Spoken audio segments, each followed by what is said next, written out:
So I'm coming down through the back end of Sheephouse Wood and going to go down onto the old railway line. And it's still quite early and quite dark actually. A bit cloudy, but that's what we want. We've had some heavy rain yesterday, so hopefully these reservoirs and rivers will start to fill up again, and the ground and the plants in the garden.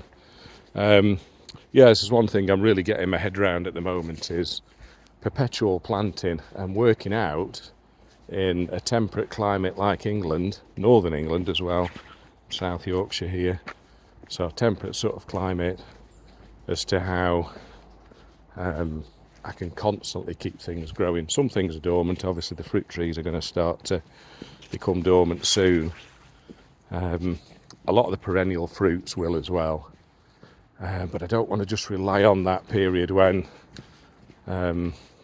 between sort of May and September, early October, when we can harvest. I just want to try and find things that I can grow year round, and that's why I'm starting things now in September, and I'm going to experiment with them over the winter, and potentially in a hotbed system with some plastic over the top. I've got some sheets of plastic, just old things I found lying about. Let's see if we can use the natural daylight to keep these things happy, and potentially growing as well, because we're just not getting the harsh winters like we used to do here in England. So that's going to be a challenge.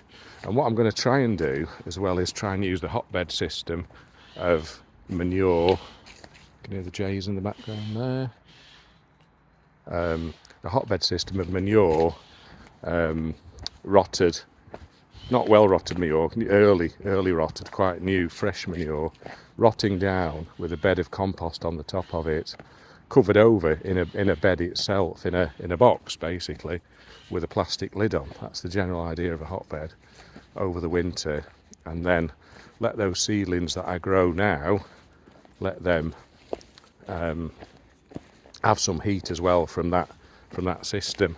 And I'm also going to try that system as well inside any big polytunnel I have or greenhouse, a hotbed system within, to heat it up obviously, and to keep things warm. So these are all future projects to look at, and I will discuss those at a later date. See you later.